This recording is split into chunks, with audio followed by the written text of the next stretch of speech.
Para el abordaje de cáncer metastásico primario no conocido, tenemos que generarnos ciertas preguntas, porque si recuerdan la historia de Sutton, Sutton fue un ladrón que robó el Parque Norte en Estados Unidos, se robó millones de dólares en lingotes de oro, nunca lo encontraron, pero al final a Sutton le cuestionaron cuando ya estaba nada muerto en su celda. Tenían una pregunta: ¿por qué robar el lugar más protegido de Estados Unidos donde estaba el oro? Entonces él se hizo una pregunta, contestó con otra pregunta y dijo: es que me cuestioné dónde está el piso, where is the money. Entonces, el hilo acá en el cáncer metastásico primario no conocido es que nos cuestionamos dónde empezó el cáncer, dónde está el problema inicial. ¿Por qué comenzamos de la metástasis? Porque regularmente el paciente nos llega por la sintomatología que da la metástasis, la siembra a distancia de la malignidad. Por ejemplo, nos llega una mujer, 35, 40 años, con un derrame pleural derecho. Ese día nos llega por disnea, dolor en punta de costado, el examen físico, signos clínicos de derrame pleural derecho, una radiografía de tórax con derrame pleural derecho. Pero no abordamos el primario, que podría ser un tumor germinal del ovario, o podría ser un cáncer de mama, por ejemplo. O sea, nos llega por la sintomatología de la metástasis. Ese es el problema, que cuando comenzamos a abordar un cáncer de este tipo, un cáncer primario de sitio no conocido, estamos hablando de un paciente que ya está estadio 4, estamos hablando de un paciente con metástasis. Entonces comenzamos de la metástasis hacia atrás en un corte prospectivo, porque comenzamos de la metástasis y comenzamos a ver a dónde está el problema y comenzamos a hacer un abordaje diagnóstico. El problema es que hay dos grupos de pacientes: los que podemos tratar y los que ya no podemos tratar. Entonces comenzamos con que el paciente estadio clínico 4, eso le da un mal pronóstico. Por suerte es un porcentaje muy pequeño, 5 o 10%, dependiendo de la literatura que busquen, que debuta en este síndrome. El abordaje diagnóstico regularmente se tiene que ser de manera multidisciplinaria, no siempre y no todos tenemos acceso a una evaluación multidisciplinaria. Estamos limitados por nuestra capacidad instalada en cada uno de los centros donde trabajamos. El lío es que si nos vemos desde el primer nivel, donde solo tenemos una anamnesis y una evaluación clínica para poder englobar al paciente en este tipo de problemas sindrómicos, nos deja con los pies hinchados estamos viendo a ese paciente en el primer nivel, pero no tenemos métodos diagnósticos de apoyo.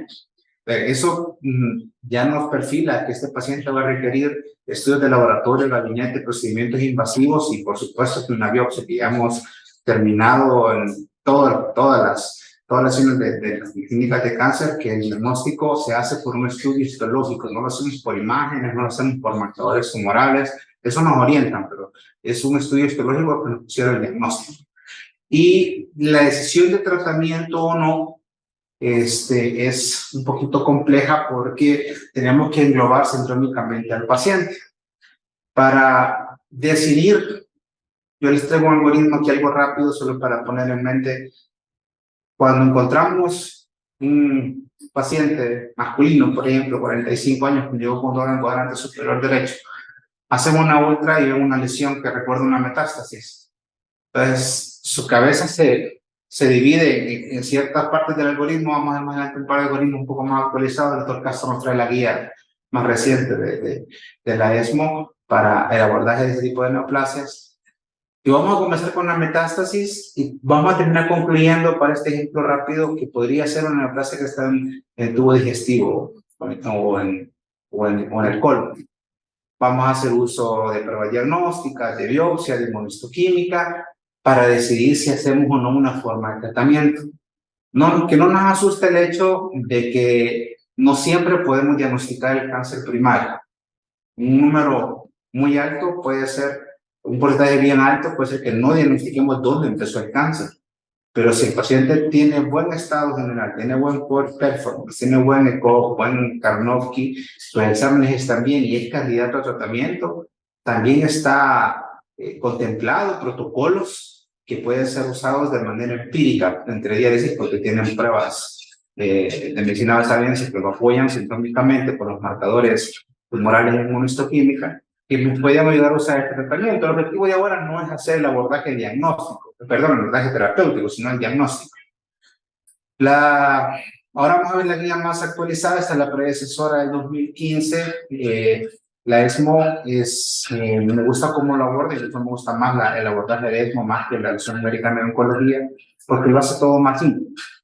Por inmunistoquímica, nosotros tenemos el problema cuando patología nos hace el abordaje por inmunistoquímica de un cáncer de sitio primario no conocido, porque no tenemos todos los marcadores, pero en realidad la inmunistoquímica en estos pacientes tiene que tener dos bloques. Nos tenemos que comenzar con un CK7, CK20, y dependiendo de si está positivo o negativo, la combinación de ellos nos da, en el cuadro en medio vemos unas posibilidades, y a raíz de eso, hay el segundo bloque de inmunistoquímica para confirmar o descartarlo. Esto nos servía en la guía todavía 2015 para englobar en 4 grupos al cáncer primario no conocido. Ahora ya sabemos que hay buen pronóstico y mal pronóstico, o pronóstico desfavorable también, y englobamos en adenocarcinoma, neoplasias indiferenciadas, cáncer de degeneración o cáncer de células pequeñas, células neuroectodérmicas y los escamosos. Son esos 4 grupos que abordábamos antes con este algoritmo. Ahora ya se modificó un poquito porque tenemos más pruebas genéticas que nos sustentan los diagnósticos, y tenemos un poquito más de pruebas que nos pueden orientar, y pruebas más especializadas que probablemente no las tengamos 100% todas en nuestro sistema, pero esta no sabemos mencionar. Entonces, aquí un ejemplo de cómo por inmunistoquímica puede decir dónde pudo haber empezado la enfermedad con mayor probabilidad. En general, cáncer metastásico primario no conocido, quizás es de las menores frecuencia en la presentación a nivel de todas las neoplasias. Casi siempre procuramos llegar al diagnóstico preciso. Les recuerdo el diagnóstico situacional de cáncer en El Salvador, el 11% de todas las neoplasias encontradas en interiores hospitales son de sitios metastásicos. Entonces, para nosotros no espera el 10% de todos los cánceres a nivel nacional, y eso en hospitales del sistema público. Entonces, que este abordaje tendría que ser de rigor, un ABC para todos los hospitales de la red nacional. Vamos a comenzar con un caso clínico. Dejo al doctor Jair López con ustedes para que les cuente el caso, y luego el otro mañana nos va a hacer un resumen de la guía ESMO para abordaje de cáncer metastásico citoprimario no conocido. Buenas tardes.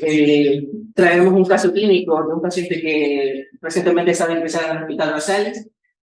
Tenemos los datos de identificación, las iniciales LEMN, 23 años, de sexo masculino. Inicialmente, la primera consulta fue en noviembre de 2022. En ese momento, el motivo de consulta fue el dolor de cuello. La presente enfermedad para ese momento, una historia de aproximadamente 6 meses de notar una masa en el hemicuello izquierdo, que era de crecimiento progresivo, que se acompañaba de dolor de fuerte intensidad, además de pérdida de peso de forma involuntaria de aproximadamente 10 libras. También fiebre intermitente y diaforesis sin predominio de horario. Inicialmente el paciente decidió consultar con un médico particular, quien decidió tomar un ultrasonido cervical en donde se evidenciaron adenopatías. Con ese reporte lo refiere al hospital San Miguel, y es donde le realizan un estudio, una biopsia, que lo reportan como un lipomicítico verdadero, y con eso lo referían para el hospital Rosales. Perdón, perdón que interrumpa, 2 cosas. Uno, uno de los compañeros que nos acompañan, nuestros fuentes, porque están viendo la presentación nosotros, algunos quieren opinar o preguntar algo, pero me olvidó mencionar al principio, pueden levantar la mano, ponerlo en el chat para hacerlo más interactivo. Y 2, les recuerdo que en los lineamientos del abordaje de cáncer cruzado en el país tenemos el abordaje de linfomas. En el abordaje de linfomas habíamos puesto una especificación de que cualquier adenopatía en el cuello que se acompañara de síntomas de, si teníamos la capacidad instalada para hacer un CAP, se podría hacer, aunque la especificidad era baja, se recomendábamos biopsia. Me gusta el abordaje de San Miguel, porque San Miguel tiene posibilidades tanto de CAP como de biopsia, pero en el mismo lineamiento especificamos que lo que tenemos que hacer, si tenemos la capacidad instalada de biopsia una sola vez, idealmente un año completo. Entonces, un consejo, que es uno de los puntos de llevar a casa después de esta teleclínica, es que cualquier adenopatía que tengamos, lo más aconsejable es biopsia. CAF son los 3 resultados: positivo malignidad, negativo malignidad, o es insuficiente para diagnóstico. El cambio biopsia, el cambio completo, no cambia la información. El examen físico en ese momento, hemodinámicamente estable, lo que llamaba la atención a nivel de cuello, asimétrico, con un conglomerado de masas que eran bastante voluminosas, de aproximadamente la mayor, de 8 por 8 centímetros, dolorosa la palpación. Acá tenemos el reporte de la ecografía inicial, que fue de agosto del 2022, describía múltiples imágenes ganglionares bilaterales de diferentes tamaños, hipocogélicas con aumento de la vascularización interna y externa. Del lado derecho, el más grande de 45.2 por 31.7 milímetros. En el hemicuello izquierdo, además de los ganglios aumentados de tamaño, también se observaba una tumoración ovalada de contenido heterogéneo, de bordes lisos y bien definidos con presencia de ganglios en su interior. Un tamaño de 59.81 por 39.49 milímetros. Con esto fue que se le tomó una tomografía inicial que también de cuello, que reportaba adenopatías en las siguientes localizaciones. 8 a nivel del espacio perivertebral derecho, con las medidas para la de mayor tamaño de 2.9 por 3.3 centímetros. 10 a nivel del espacio perivertebral izquierdo, con medidas para la de mayor tamaño de 2.8 por 2.5 centímetros. 4 a nivel del espacio parotidio derecho, con medidas para la de mayor tamaño de 3.3 por 3.1 centímetros. Y 4 a nivel del espacio parotidio derecho, las de mayor tamaño de 2.9 por 2.1 centímetros. A nivel del espacio parotidio izquierdo, 4 ganglios con medidas de 3.1 por 2.1 centímetros. Además, un conglomerado ganglionar en el hemicuello izquierdo, infiltración de la grasa subcutánea adyacente al conglomerado. Con esos estudios fue que se decide la realización de la biopsia. Es el estudio histopatológico inicial. La toma de biopsia fue el 25 de agosto. El reporte histológico fue del 29 de agosto como un linfoma específico de cuello izquierdo, pobremente diferenciado. Con este estudio fue que llega al Hospital Rosales y es donde se da el plan inicialmente dado por hematología, ingreso y citorreducción con esteroides endovenosos. Y se envía la muestra para revisión, más la inmunistoquímica, que concluye como un carcinoma metastásico a 3 ganglios linfáticos del hemisferio izquierdo. Ahí pongamos la biopsia de San Miguel. Si recuerdan, ya hemos platicado antes de los abordajes diagnósticos de cáncer. Cuando tenemos un conglomerado ganglionar, el estudio quizás más fácil de hacer es una ultrasonografía de gabinete. Que nos digan que un ganglio ha perdido su anatomía, que tenga calcificaciones, que pierde el hilio graso, nos está prediciendo en más del 80% de las veces que eso puede ser maligno. Que haya infiltración alrededor del ganglio por el mismo conglomerado, también nos dice que eso es malo. Es muy difícil que un ultrasonografista nos diga es linfoma o es carcinoma, eso no se puede hacer. He visto reportes de afuera de nuestros centros que se atreven a decir no está compatible con carcinoma de tal lado, eso no se puede hacer, para eso está en la histología. Ahora, en el abordaje de 2015 de carcinoma primario no conocido, de los 4 grupos estaba las neoplasias pobremente diferenciadas, como ven el final. Y lo que dice ahí, el San Miguel se reportó como un linfoma específico de cuello izquierdo pobremente diferenciado. La neoplasia pobremente diferenciada engloba dentro de eso caen los linfomas. Acuérdense que vamos en un primario no conocido, biopsiamos un ganglio y si el patólogo solo nos reporta neoplasia pobremente diferenciada, no puede concluir o no ve linfoide o no ve epitelial cuando es muy difícil diagnosticarlo por hematoxina y necesita inmunistoquímica. Entonces, si había duda en eso del linfoma específico, perfectamente nos pudieron haber dejado como neoplasia pobremente diferenciada los manes en el bloque y ya en el tercer nivel, mediante inmunistoquímica y el algoritmo que vimos previamente de los marcadores por inmunistoquímica, ya le podíamos poner un nombre, que fue lo que se terminó siendo. Entonces, se agarró como una neoplasia pobremente diferenciada a una enfermedad que llamamos Wilkie, que tiene más de 10 centímetros. Tenemos un conglomerado, una formulación de más de medio centímetro, que puede ser una enfermedad Wilkie, que es un plan voluminoso. Pongamos la Rosales. Esta es la revisión que se le hizo, fue el 18 de octubre del 2022. El estudio microscópico describe 3 ganglios linfáticos con pérdida parcial de su arquitectura por una neoplasia epitelial maligna metastásica, constituida por grande pleomórfica. con núcleos de cromatina, vesicular, aclaramiento nucleolar, neoplasia de invade peritoneal. De inmunohistoquímica, negativo para AD1 y AD3, y CD3 y CD20 también negativos en las células estudiadas, concluyendo con un carcinoma metastásico a un cambio linfático de la izquierda. Ya algo muy propio para el análisis nuestro, porque esto ya tiene que realizar propiamente por la especialidad. Cuando hacemos un cóctel de citoqueratina, nos puede diferenciar una especie de linfoide dismeloide o un antígeno leucocitario común, o el ALK o el CD45 que se puede hacer. Aunque no lo pusieron ahí, pero nuestros patólogos tienen tanta experiencia y ya lo dejan bien puntuales a lo que ellos quieren ver. CD20 es para linfomas, y como pensaban que era un linfoma inicialmente, pues me imagino que por eso siguieron CD20. Pero hay más marcadores. A veces tenemos el problema que estamos limitados por el número de reactivos que tiene el hospital. Pero ya con nuestro grupo de patólogos que están muy familiarizados con esto, y ellos ya van bien puntual. A veces no lo hacen todo el algoritmo porque ya pueden perfilar a lo que ellos están viendo por hematocitina, que el marcador nos puede orientar al diagnóstico. Porque no queremos dejar la idea de que solo 4 marcadores se van a hacer, pueden ser varios, y con 2 o 3 marcadores que pueden hacer diagnóstico, a veces pueden hacer 15, 20, eso depende también del tamaño de la muestra. Por eso es muy importante, como están en entrenamientos nacionales, y tiene que ser grande completo el rizoma de biopsia. Continuamos, doctor. El estudio de imagen que se tomó inicialmente el 13 de enero en el Hospital Rosales fue la toracoabdominopélvica, que incluía granulomas calcificados en los segmentos basal y posterior del lóbulo inferior derecho y segmento habitual del lóbulo superior izquierdo. Ese numeral alegre, específicamente en esta orfanoadenopatía, en la expresión del cuello y originación de la parángel superior y la derecha, y podría ser con el reporte, con la revisión de la histología, fue que se presentó a oncología, y fue que se dio plan de iniciar quimioterapia sistémica con el estremacalpotaxol, cumpliendo 2 ciclos hasta febrero del 2022 con respuesta parcial. Sin embargo, posteriormente fue evaluado, presentado toxicidad y se modificó el régimen a cisplatina. Entonces inició,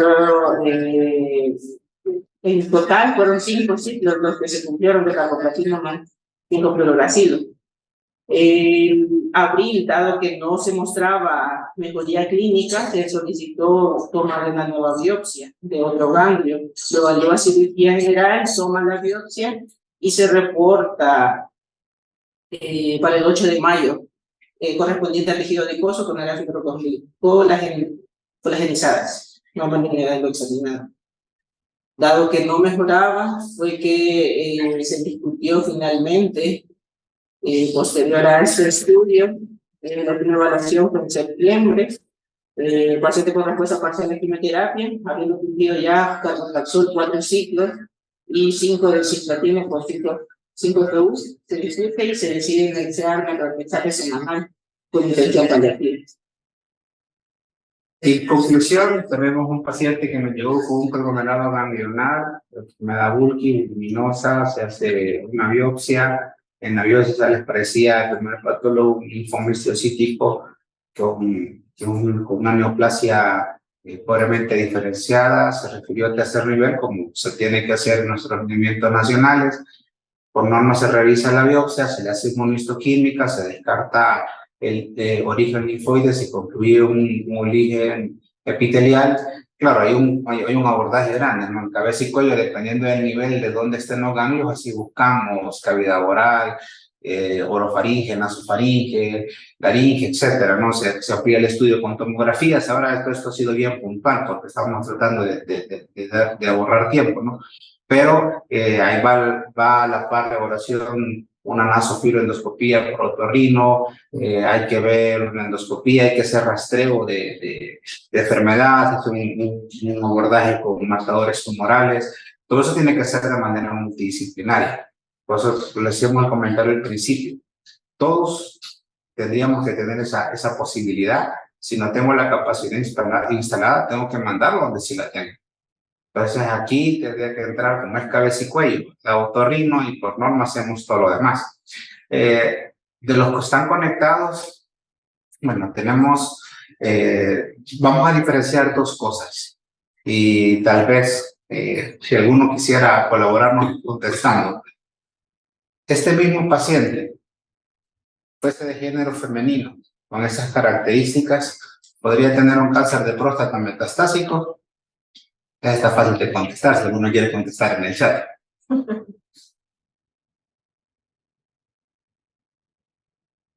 Bueno, supongamos que se contestaron solos. No, ¿verdad? Si fuera un género femenino con ese conglomerado y el serón adenocarcinoma no diferenciado, no vamos a empezar en un cáncer de próstata, porque es género masculino. Eso, esto es muy importante porque van a haber neoplasias propiamente en hombres y probablemente en mujeres. Si el paciente fuma o tiene un índice plaquetario arriba de 10, podríamos pensar en una neoplasia de oro o hipofaringe. La respuesta es sí. Entonces tendríamos que haber hecho una nasofibroscopía. Si este paciente ha tenido epigastralgias, melena, síntomas gástricos, tendríamos que hacer una endoscopía. La respuesta sería sí. Si este paciente comenzó con problemas colónicos, constipación, sangrado transrectal, habría que hacer una colonoscopía. La respuesta también sería sí. Entonces, es muy importante lo que ustedes pregunten en la anamnesis, porque recordemos que el diagnóstico se hizo de un ganglio metastásico. Ese no era el cáncer primario. Ahora, como el paciente tenía una ventana bien corta para tratamiento, se empezó a tratar, pero la parte hizo todo el diagnóstico. Y un porcentaje tan alto como el 30%, 40%, no vamos a saber dónde empezó, pero se va a tratar. Ya vamos a ver la sobrevida. Y este paciente ya tiene 1 año o 2 meses de sobrevida total en etapa 4, con tratamiento, sin tratamiento paliativo, con una biopsia que no pudo encontrar malignidad, la segunda biopsia, pero sigue tratamiento paliativo. O sea que las intervenciones que se hicieron de diagnóstico y tratamiento para un paciente de etapa 4, en este caso, 14 meses después, el paciente aún sigue con vida. Ese es el objetivo de tratar a un paciente de carcinoma metastásico de primario no conocido, poderle dar más sobrevida. Les recuerdo que estamos hablando de una etapa 4. De otra manera, nos va a hacer un resumen de lo que nos recomienda la ESMO para el abordaje. Insisto, si alguno tiene alguna pregunta o comentario, sería bueno que puedan pedir la palabra o escribir en el chat, nos avisan y podemos hacer más interactivo. Leandro, quizás, ya que están aprovechando ahorita antes de que el doctor Castro hable, en el caso, aquí estamos hablando de un paciente con una patología primaria no conocida. Pero si tenemos, por ejemplo, el antecedente de un paciente que tuvo un cáncer X, en teoría se recuperó, lo dieron de alta, y posteriormente aparece con unas tumoraciones como las que este paciente ha tenido, en ese caso, ¿cómo lo consideran? Tienen que investigar para ver si es una reactivación del cáncer que se curó, o dependiendo de lo que se encuentre en la inmunohistoquímica, puede ser otro tipo de cáncer también. Ahí vamos a ver, después le doy la palabra. Ya el doctor Mariano, como ya es prácticamente oncólogo, ya lo veo con ganas de cortar conocimiento. Vaya, hay que ver situación de temporalidad, no es lo mismo, y el tipo de cáncer inicial, ¿verdad? Si vamos al ejemplo de que este paciente tuvo un cáncer X, cáncer de pulmón, por ejemplo, lo tratamos, se operó, quimio, radio, y está en remisión de enfermedad, o sea, ausencia completa imagenológica y clínica de enfermedad. ¿Cuánto tiempo pasa desde que lo tengo sin enfermedad hasta aparecimiento clínicamente de manera objetiva, no subjetiva? O sea, que yo veo tumor, veo una lesión mental, veo un ganglio, toco un ganglio, da síntomas, etc. La temporalidad es muy importante. Hay neoplasias, dependiendo de la etapa clínica, que sabemos que cuánto porcentaje tienen para que aparezcan en el transcurso del tiempo. Entonces, un cervix, por ejemplo, un 3B que le dimos quimio y radio, y a los 2 meses ya está con sangramiento transvaginal, lo más probable es que sea una persistencia. Hay que evaluarlo. Puede ser una cistitis, o sea, la radioterapia, una proctitis, sí, pero es más frecuente con la etapa clínica avanzada en tan corto tiempo que sea una persistencia de enfermedad. ¿Cuánto tiempo ha pasado desde que controlé la enfermedad hasta que volvió a aparecer? Si este periodo supera 12 meses, lo más aconsejable es siempre volver a biopsiar. Lo más probable es que sea el cáncer inicial, pero los cánceres pueden cambiar en el tiempo. Puede ser una etiología más más agresiva o puede tener ciertos cambios genéticos que lo hacen más resistente al tratamiento. Si ha pasado más de 12 meses, lo aconsejable es siempre hacer una rebiopsia. Es más, yo diría que por norma todos tendríamos que rebiopsiar el nuevo aparecimiento de una neoplasia. Ya sea que concluyamos que sea el mismo cáncer o un segundo cáncer, porque también hay cáncer a los que llamamos sincrónicos. Hay dos tipos, hay metacrónicos y sincrónicos. Unos que aparecen al mismo tiempo, unos que aparecen secuenciándose en el tiempo. Hay síndromes no oncológicos como el síndrome de Lynch o el mamo ovario o el mama colon, que puede aparecer primero un cáncer y luego el otro. Lo mejor es rebiopsiar. Ahora, objetivamente, si yo veo una paciente, por ejemplo, cáncer de mama, le terminé tratamiento y aparece otro ganglio, yo toco el ganglio y no puedo decir es cáncer, hay que hacer otra biopsia. Y cáncer de mama puede mirar. Entonces, mensaje para llevar a casa con intervención de la doctora Chacón es: 1, temporalidad, desde que controle los síntomas hasta el aparecimiento clínico objetivo que nos recuerde malignidad. ¿Sí? En menor corto tiempo, lo más probable es que sea la misma enfermedad. A mayor largo tiempo, siempre se aconseja pensar siempre en que puede hacer una reactivación, pero puede una segunda neoplasia. Tercer punto de llevar a casa, la biopsia. Siempre hay que rebiopsiar. Y lo más aconsejable es volver a biopsiar. Yo les digo a mis pacientes, mejor que sea el patólogo con el ganglio completo, que nos diga que solo es fisiológico de inflamación, a estar esperando que haya metástasis y se nos vuelva a seguir la enfermedad. Continuando, ahora voy con la parte de la guía clínica con respecto al cáncer primario conocido. Es de la Sociedad Europea de Oncología y es de 2023. Entonces, bueno, primero definiendo el concepto, ¿qué es un cáncer de origen primario desconocido? CUP, por sus siglas en inglés, como lo escribí, se define como un carcinoma o una neoplasia diferenciada para el cual el estudio de diagnóstico estandarizado no ha logrado identificar cuál es el tumor primario que es responsable de la siembra metastásica con la que el paciente está debutando. En cuanto a la incidencia, representa menos del 5% de los cánceres, pero tienen una alta tasa de mortalidad, entonces contribuye de manera relativa a las muertes por cáncer. Y el factor de riesgo principalmente modificable es el tabaquismo, que aumenta el riesgo de presentar un cáncer primario de origen desconocido. En cuanto a la supervivencia, vemos que después del diagnóstico aproximadamente el 20% sobrevive. Si recordamos nuestro caso clínico, ya tenemos 14 meses de sobrevida y queda entre el 20% de los pacientes que han logrado sobrevivir después de un año de tratamiento. Es decir, que la intervención que se le hizo al paciente fue efectiva. El 80% se mueren antes de cumplir el año. Y la supervivencia es peor para los adenocarcinomas y los carcinomas indiferenciados en comparación con el carcinoma de células escamosas, siendo la supervivencia para el primer grupo de menos del 20% y 36% para el segundo grupo.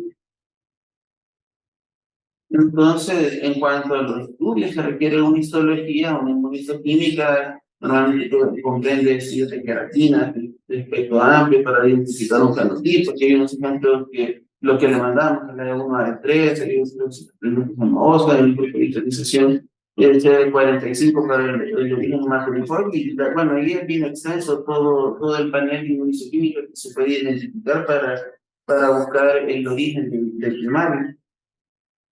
En cuanto a los estudios clínicos, lo mínimo obligatorio debe de comprender las pruebas. Hay que tener una historia clínica completa del paciente, del examen físico, hay que hacer una extracción de sangre con análisis básicos y clínicos y debemos de realizar una TAC o con infusión de contraste intravenoso, imágenes por resonancia, identificar cuello, tórax, abdomen y pecho. Bueno, nosotros le decimos TAC-TAC o BOITA, que nos referimos a un rastreo completo. Y bueno, la resonancia igual es dirigida, en el caso del cuello, tórax, pelvis o la mamografía en mujeres para tratar de identificar de dónde viene el tumor primario. En cuanto a las pruebas adicionales, clínicos y patológicos, podemos utilizar también marcadores tumorales para identificar algún tumor, por ejemplo, la proteína, la beta-1-proteína probiótica, que nos pueden determinar que hay un tumor germinal. Puede ser que veamos un paciente joven con un derrame pleural y no encontremos que tenga un tumor en los testículos, pero sí tiene elevados marcadores tumorales, nos hace pensar que el primario es un germinal. Entonces, por eso comprende el estudio de todos los de marcadores tumorales, para orientarnos dónde puede estar el primario. Y también la resonancia magnética en el caso de los tumores de cabeza y cuello, digamos que el ideal para el estudio de las metástasis cerebrales y también para el estudio de las neoplasias pélvicas. En cuanto a los diagnósticos diferenciales, por ejemplo, en el cáncer de pulmón de células no pequeñas, hay un dilema diagnóstico recurrente, dado que el 40% de los cánceres de pulmón son negativos para TTF1, que es un marcador que se realiza cuando hacen la inmunistoquímica, y puede tener metástasis de un tumor primario conocido o una lesión pulmonar, que puede ser la propia lesión, generalmente un cáncer de células no pequeñas, que al final puede dar confusión. Entonces hay dos algoritmos para los que tienen TTF. Si es negativo, bueno, acá vemos cómo va desarrollando la mecánica de un cáncer para identificar si es un primario desconocido o si podemos identificar que el primario es un pulmón. Y lo que podemos ver acá es que generalmente de todo el flujograma, en el último cuadro nos describe que en realidad cáncer de primario desconocido es un diagnóstico que hacemos por exclusión ya cuando agotamos todas las otras posibilidades diagnósticas.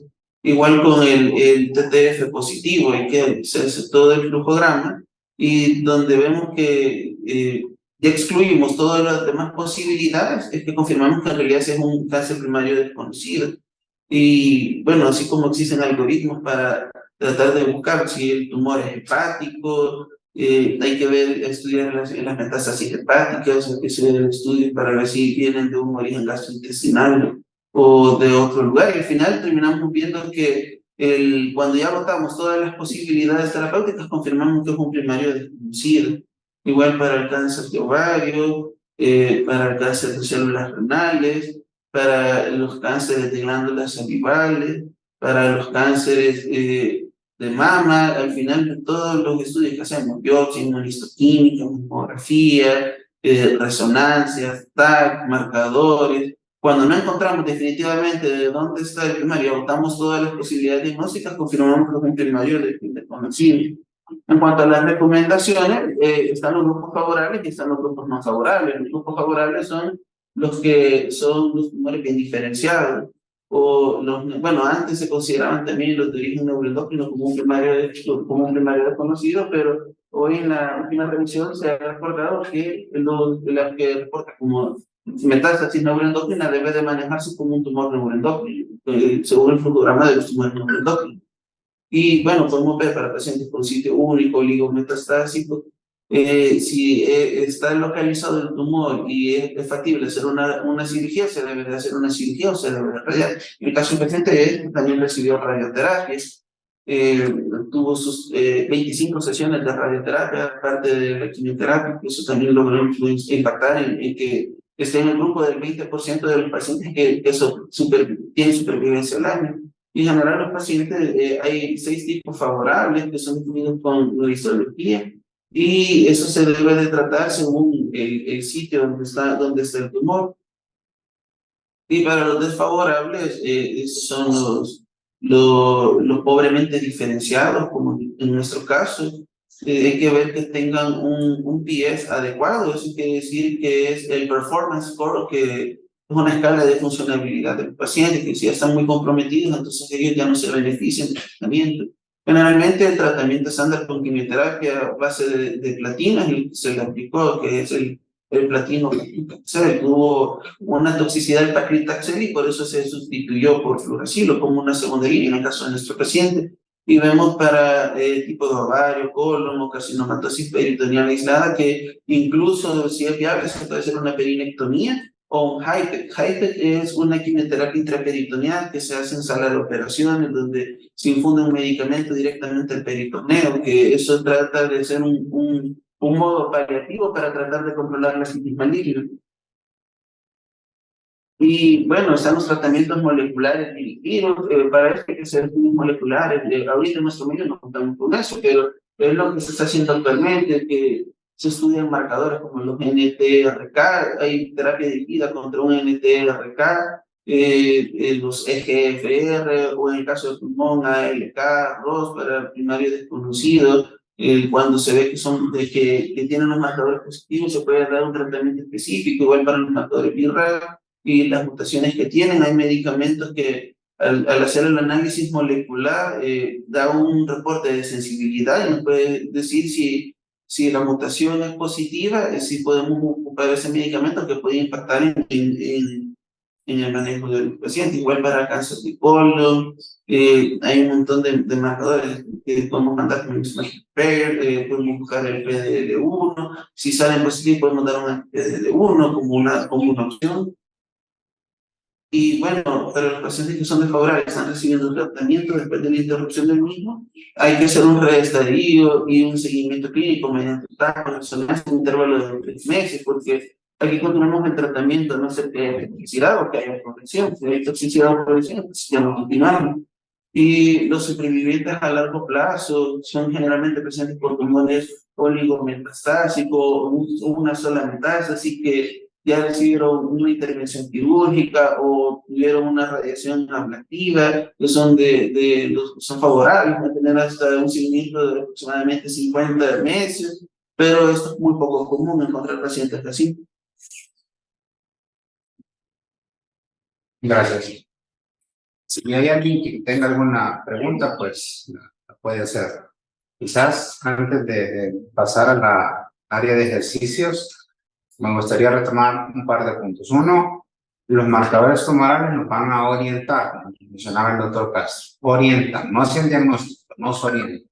Solo el comercial, CA-125, nos ayuda para cáncer epitelial de ovario, para una endométrico. El PSA nos ayuda para cáncer de próstata, la cabeza de adenocarcinoma, antígeno-carcinoma embrionario, nos ayuda para marcaje de tubo digestivo, principalmente colon, aunque vesícula, vías biliares, bueno, el carcinoma puede elevar también un poco, gástrica también lo puede un poco. CA-19-9 nos ayuda a páncreas y vías biliares, vesícula eleva también un poco. De ahí, reactantes inflamatorios como el LDH puede estar representativamente altos en neoplasia de origen mesenquimal como los sarcomas, tumores terminales, de varios de siglos, principalmente terminomas o seminomas, y así sucesivamente hay varios, ¿no? Proteínas para hígado, para hepatocarcinoma, bueno, atropina coriónica también puede estar en ciertos tumores mixtos de testículo, en neoplasia de placenta, etc. O sea, hay un grupo así. Traía un par de ejercicios, pero sí me gustaría que lo hiciéramos más interactivo.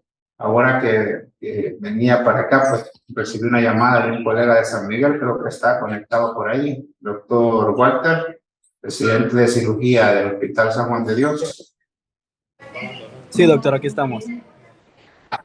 Vaya, doctor Walter, te pido de favor que nos volvás a contar del caso, solo que para hacer el ejercicio, doctor, no digas el diagnóstico, porque la cosa es abordarlo, así como me venías contando que lo abordaron, que abordamos principalmente un primario no conocido. Al final ya tenés la conclusión, doctor, así que contarnos acerca del caso, por favor.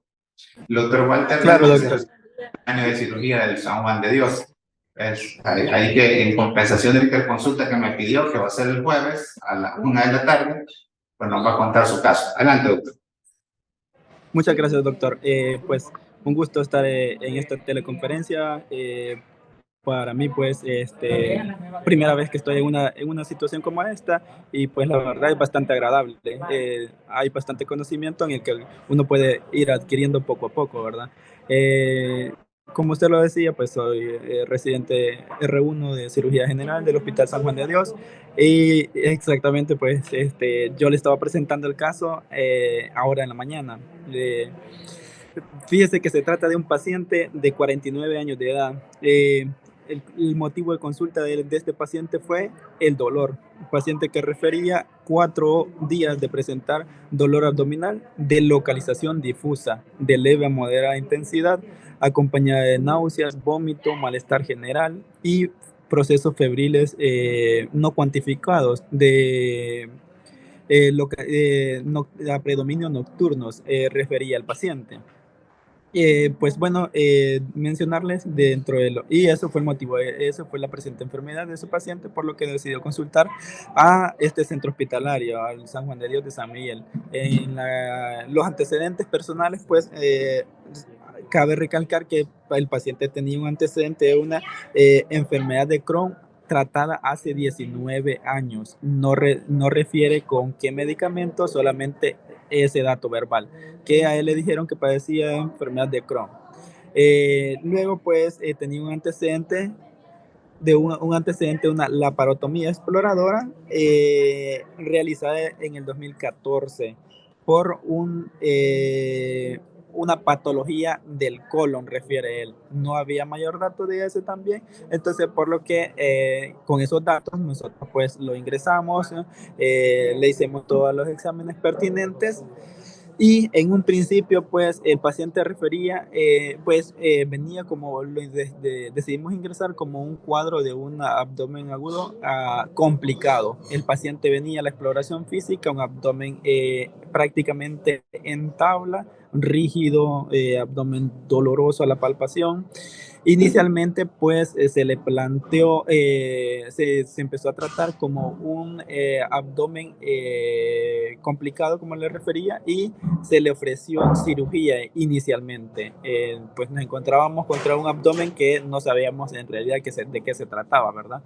Entonces, le ofrecimos el tratamiento quirúrgico, y al realizarle los exámenes resulta que el paciente tenía una hemoglobina de 7.12, desequilibrio hidroelectrolítico a predominio de una hipernatremia, el cual pues se corrigió. La hemoglobina no podía ser corregida debido a que él presentaba una anemia grado 3 según la OMS, entonces se necesitaba una transfusión.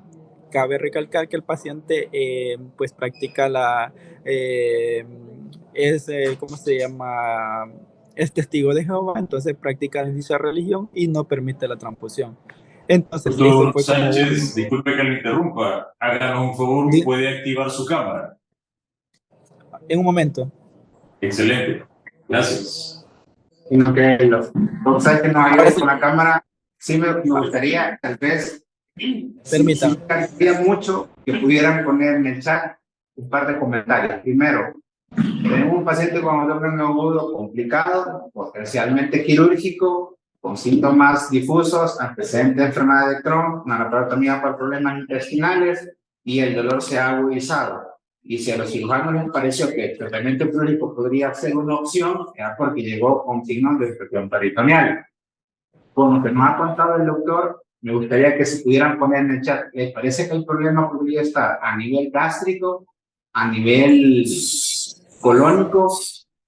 Solo para englobarlos, ¿por dónde más podría estar el problema? Era que alguien contestara. Y la otra, ¿les pareciera que podría ser un abdomen obstructivo mecánico o infeccioso? Sí sería bueno que pusiéramos, porque para enriquecer la discusión, recuerden que aquí habemos varios conectados y hay muchos que quizás tienen dudas, quieren preguntar y no lo hacen. Y ahorita que estamos todos, los colegas que tienen al paciente, nosotros que estamos acá para apoyar dentro de la especialidad, tenemos que enriquecer más la discusión. Sí, doctor Sánchez, por favor. He tratado de conectar la cámara, pero fíjese que me da un error. Creo que como no lo activé desde el principio. Continuemos, no hay problema. A ver, ¿de acuerdo? Bueno, como le comentaba, entonces el paciente pues ingresó al área de cirugía, al primero cirugía hombres, donde se le realizó una ultrasonografía, en la cual pues inicialmente le describía hallazgos sugestivos a un plastrón apendicular con una colección de más o menos 18 cc en fosa ilíaca derecha.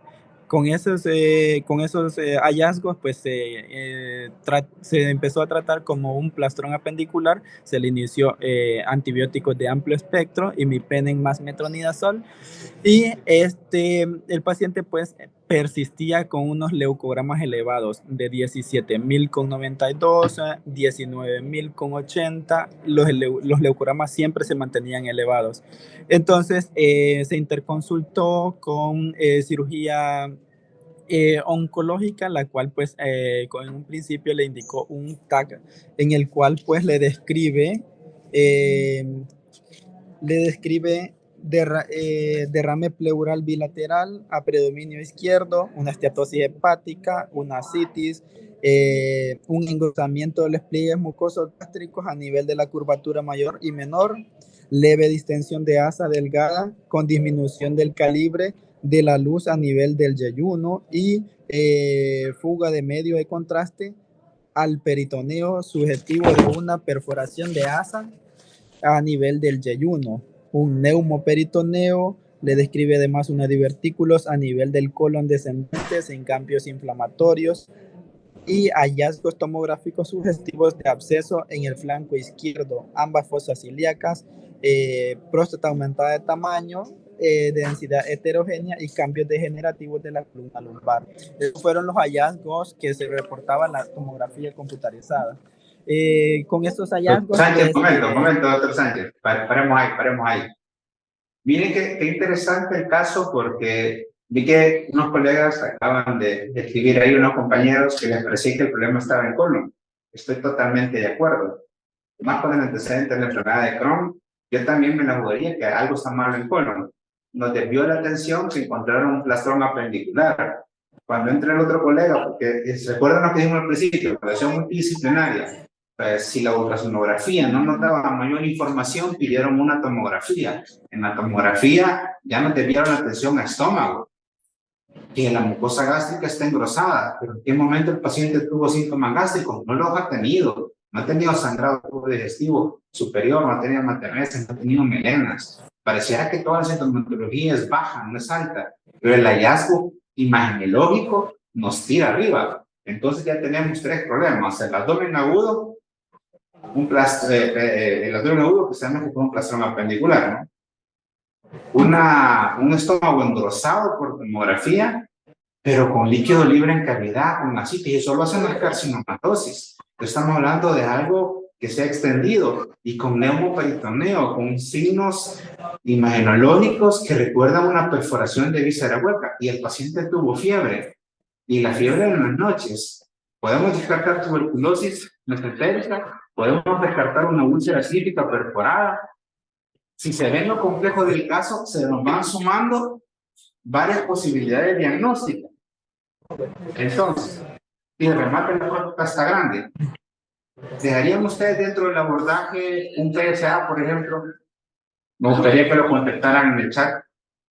Si mencionamos que el antígeno carcino embrionario puede estar elevado en anaplasias gástricas y colónicas, ¿valdría la pena hacerle un antígeno carcino embrionario a ese paciente? Porque todo proceso inflamatorio no lo va a dar representativamente alto, nos va a dar un falso positivo, pero está dentro del diagnóstico. Entonces, ¿les pareciera que próstata podría sumarse al diagnóstico diferencial? ¿Les parece ahora que gástrico se puede sumar al diagnóstico diferencial? ¿O seguimos pensando que solo es colon? Si pueden contestar ahí, continúe, doctor Sánchez, por favor. Excelente. Entonces, ya una vez realizado la tomografía y que reportaba todos los hallazgos anteriormente descritos, el paciente continuó debido a que pues, siempre presentaba una hemoglobina menor de 7. Eso era como un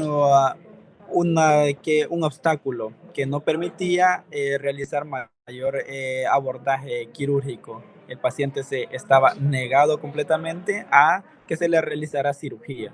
Él optó por el tratamiento médico, que se le ofreciera lo que nosotros tuviéramos a la mano para tratar de, al final llegar a un diagnóstico concluyente.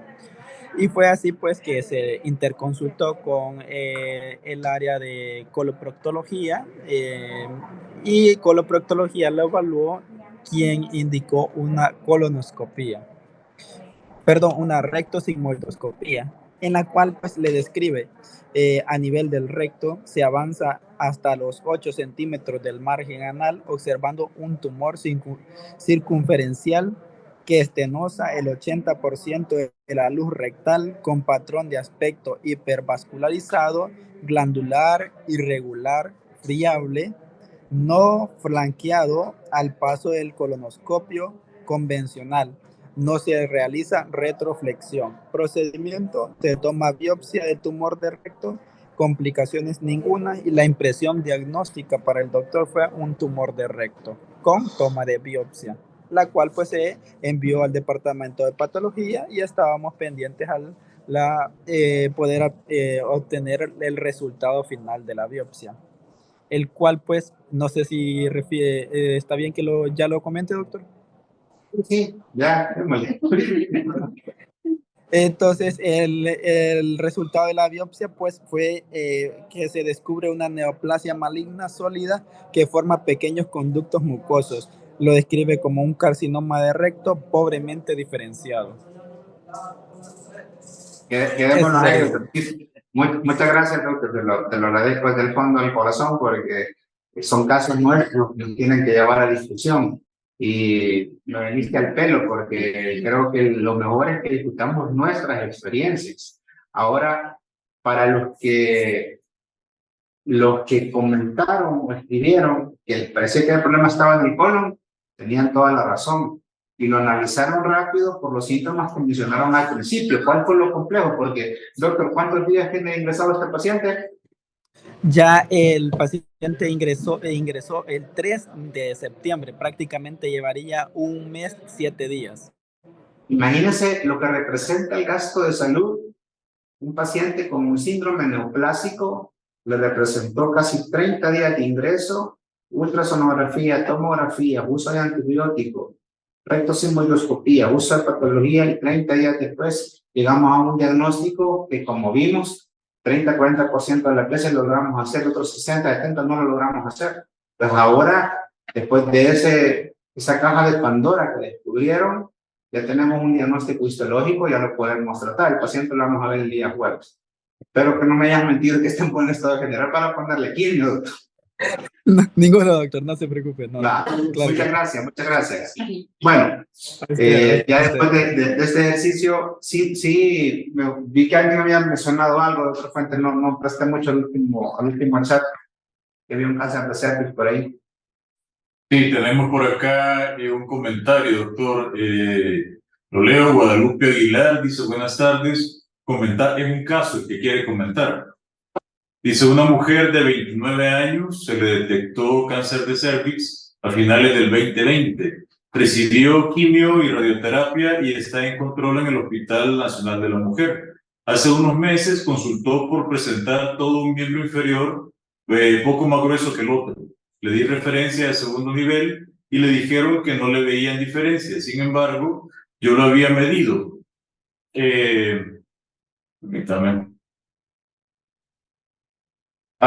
Sí había diferencia. Le dijeron que lo comentara en su próxima cita en el Hospital Nacional de la Mujer. Al llegar a su cita, lo comentó y le indicaron un Doppler para varios meses después. Y recientemente, en una citología, se le encontró ley de bajo grado. Se le ha dado referencia al segundo nivel para colposcopía. ¿Pudiera tener ya una metástasis? Pregunta la doctora. Bueno, gracias por la intervención. Primero, cáncer de cervix, te digo, los por regional avanzados son los que van a radio y quimio. Hay dos complicaciones que pueden tener con edema unilateral. Uno es el linfedema, dependiendo de qué paquete linfático esté tomado y si la enfermedad está reactivada, porque regularmente el linfedema o trombosis venosa profunda, que es una segunda posibilidad más frecuente, regularmente eso se da después de una reactivación. No siempre la reactivación va a ser en el cervix. La mayoría de veces vamos a tener cambios inespecíficos de lesiones preneoplásticas. En este caso, probablemente no va a ayudar mucho la colposcopía, porque lo que tendríamos que ver es extensión intrapélvica de la enfermedad. Probablemente en cervix no encuentre nada de colposcopista. Pero si ya tiene un linfedema o una trombosis venosa profunda, esperamos que sea el linfedema, porque una trombosis venosa profunda que la dejemos sin tratamiento sería de ver los datos del paciente para ver qué pasó con ese Doppler, porque hemos estado bastante exigidos por la falta de radiólogo, pero una trombosis venosa profunda no puede esperar tanto tiempo para el diagnóstico, porque puede ser un tromboembolismo pulmonar. Entonces, esos datos son bien importantes tenerlos para localizar a la paciente y eso se hace como una emergencia, no se deja de manera electiva. Ahora, si clínicamente pareciera un linfedema y ahí vamos a hacer un análisis clínico saltándonos un poquito del tema, diferenciar un linfedema de una trombosis venosa profunda clínicamente no puede ser tan difícil, ¿no? Primero, el signo clínico de Homans, estiran el pie y flexionan, y si al desplazar los gastrocnemios eso causa dolor, eso probablemente sea una trombosis venosa profunda. Hay otro signo, pero creo que ese es el más fácil. El linfedema regularmente no duele. La trombosis venosa profunda sí duele. Es solo dos cosas que tienen que tener en mente. Y el estudio estándar para una trombosis sigue siendo el Doppler venoso, que ese es quizás como el más sencillo. Hay cosas que nos pueden ayudar, pero ese es el más accesible. No podríamos decir si la enfermedad ha vuelto o no ha vuelto, pero dentro de una posible reactivación de cáncer de cervix, las dos cosas pueden coexistir, linfedema y trombosis venosa profunda. Sería bueno que pudiéramos contactar a la paciente y que se pueda llegar como emergencia al hospital, porque el Doppler sí se tiene que hacer como función de urgencia, no electivo. Ahí creo que se dirigió mal al paciente cuando llegó a la consulta. Y bueno, no sé si hay alguna intervención o contesté la pregunta que hicieron o el comentario. Porque para ir cerrando, quisiera poner dos ejercicios más y sí me gustaría que los contestaran en el chat. 78 años, diabético hipertenso sin antecedentes familiares, masculino. Una semana de dolor lumbar, parestesia, paraplegia, poliacuria, constantemente presencia de urgencia urinaria. ¿Qué buscarían en el examen físico en este paciente y qué examen de laboratorio y gabinete considerarían prudentes? Tenemos un hombre de 78 años, con antecedentes de enfermedades crónicas, sin antecedentes familiares, por obvias razones, síntomas prostáticos, pero un dolor lumbar. ¿Qué le gustaría examinarle a ese paciente? Alguien que, bueno, si no, doctor Hayes. Impacto rectal. Impacto rectal, correcto, la próstata. Y examen el gabinete, me gustaría. PSA. Sencillo, ¿verdad? Algo fácil.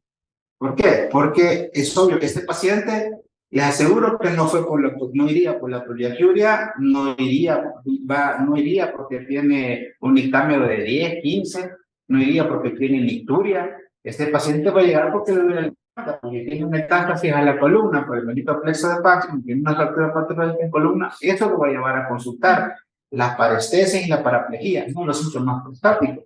El paciente le va a llegar con las piernas. Cuando ustedes comienzan a historiar, ven que está orinando más, que está orinando un poquito, que pudo haber tenido hematuria, que en la noche se levanta 20 veces a orinar, entonces ya lo va orientando donde pudo haber empezado el problema.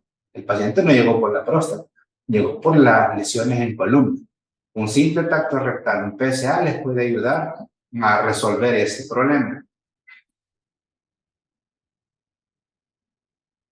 Mujer de 55 años, con un sistema masa corporal de 41, hemorragia uterina normal, que llevó con aumento de diámetro abdominal, 3 meses de evolución, una semana estar con disnea, posee dolor en punta del costado derecho.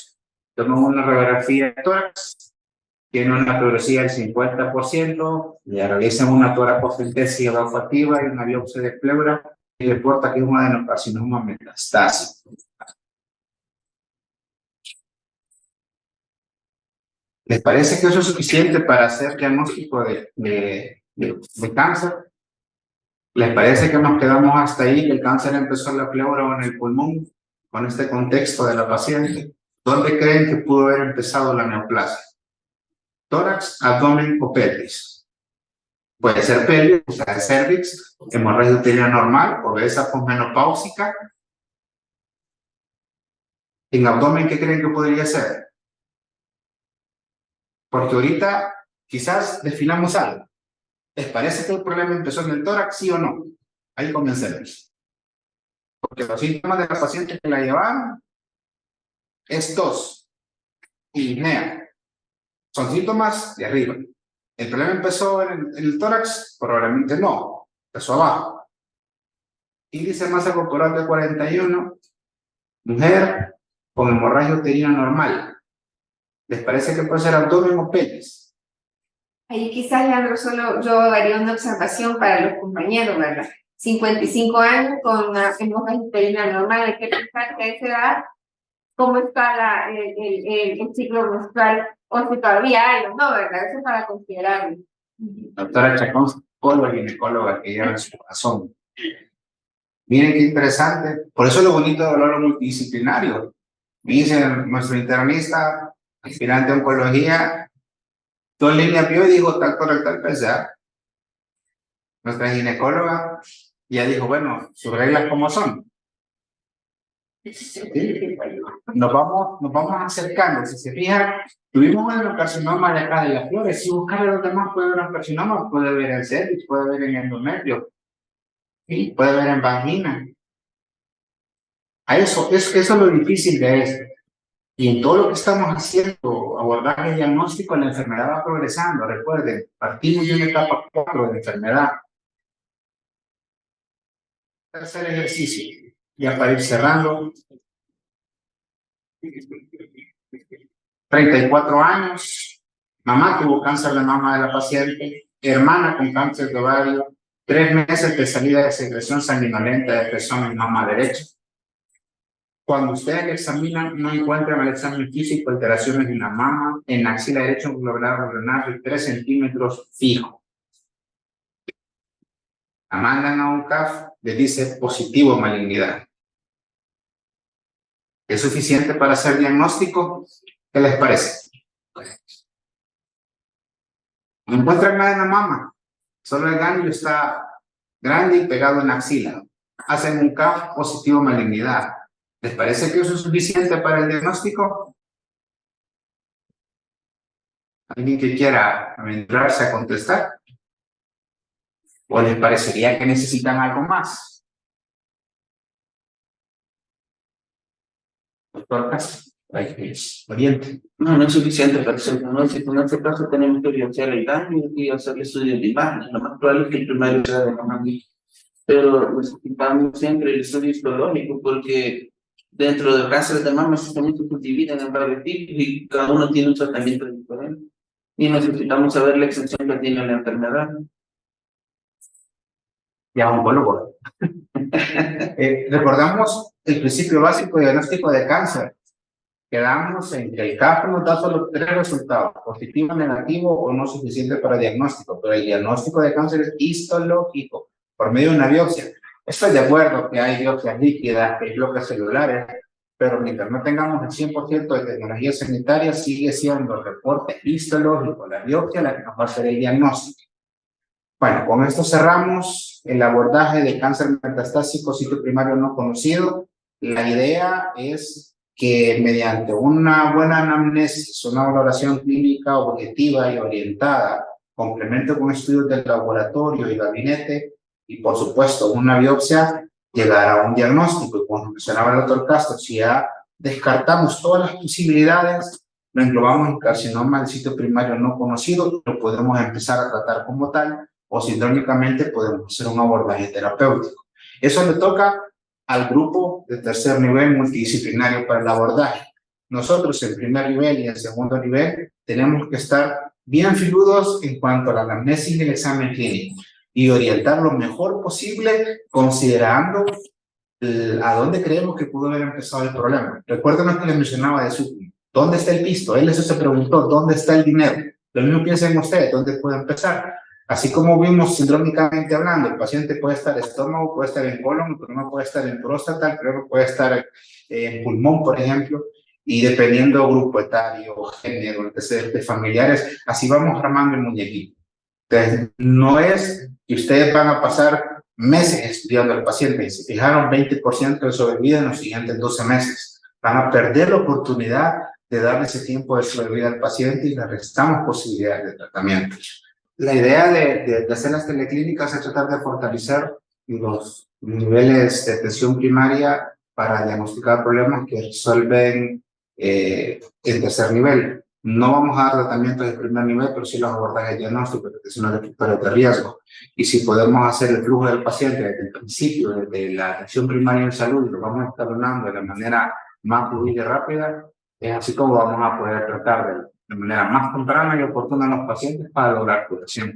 Y los que ya sean casos avanzados, tienen que ir disminuyendo en frecuencia, porque en casos avanzados, tener acceso a los cuidados paliativos y al estar con el otro componente también de las actividades clínicas, que es de cuidados paliativos.